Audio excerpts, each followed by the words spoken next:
Scotland's own version of Tavistock remains open for business.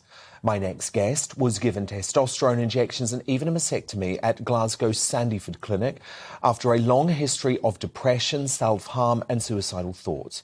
Sinead Watson, now 31, claims Sandyford never explored her mental health problems and instead focused on swiftly diagnosing her with gender dysphoria aged 24, despite never having a history of it prior to her teenage years. After having her breasts removed and changing her name to Sean, Sinead said she was still, quote, depressed as she'd ever been and spiralled into alcoholism and a complete mental breakdown.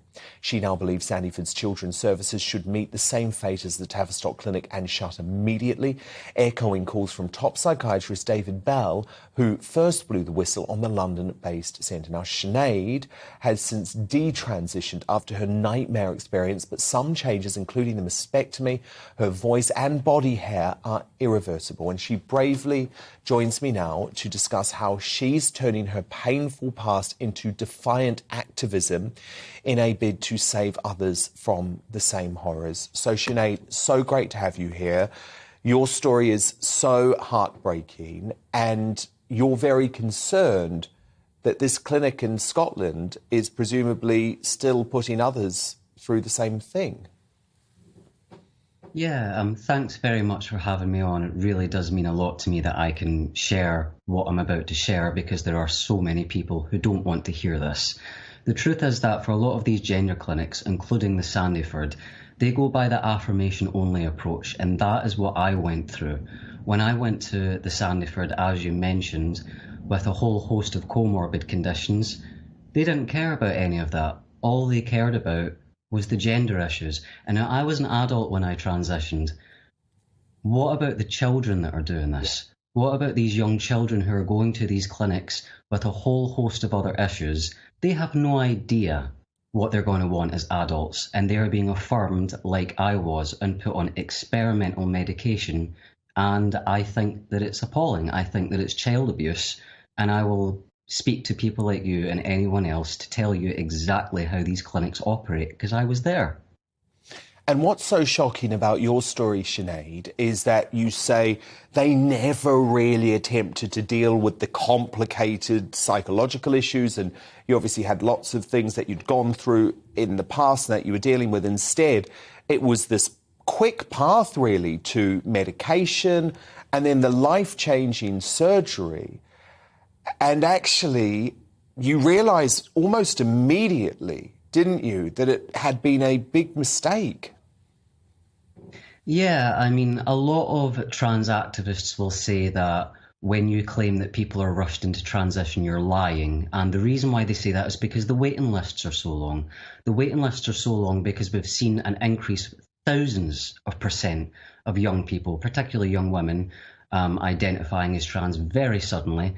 That's why the wait is so long. But the actual time between your first appointment and, for example, irreversible cross-sex hormones is very small.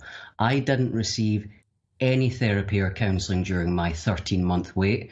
What did happen was, between the first time I was seen at the clinic and the time that I was sticking a needle filled with Sustanon 250 into my thigh, less than 5 months had passed. So we are being rushed into transition. And you say that really at your appointments, you got a bit of small talk, but the medical professionals never really actually wanted to understand where you were at mentally. Well, no, and this is how severe it got. They were aware that I had a very severe breakdown to the point where I had to be hospitalised on a psychiatric ward. They discussed that with me for maybe all of 4 minutes, and the conversation went something like this. Oh, I see that you were held in a psychiatric ward. What was that about? And I said, oh, it's because I'm trans and I need to transition. And they said, okay. They noted that in their file, and it never came up again. There was no exploration. And obviously you've spoken really powerfully, Sinead, and written really powerfully on your Twitter about how the physical changes are going to stick with you for life now. A lot of what you've, even though you've detransitioned and you are living as a biological woman again, a lot of the physical treatments that you've went through are simply irreversible. Most of them are. That is the problem, you know. I mean, when you think of the irreversible changes, you probably think about the surgeries, but actually most of the changes that you get on the cross-sex hormones themselves are irreversible, and they happen quickly. You know, my voice very, very quickly deepened, and I developed the Adam's apple within a matter of months on cross-sex hormones, and that's never going to change. My voice will never revert. I'll never get back my head hair. I'll always grow a beard. I will continue to struggle with the bladder issues that testosterone gave me. I can't undo the mastectomy. I've essentially dramatically and irreversibly changed my entire body and my life because of a decision that I made while I was severely mentally ill because my clinic refused to do their job properly. So taking all of that into account, Sinead, do you think Sandyford needs to go the same way as the Tavistock Clinic and be shut down?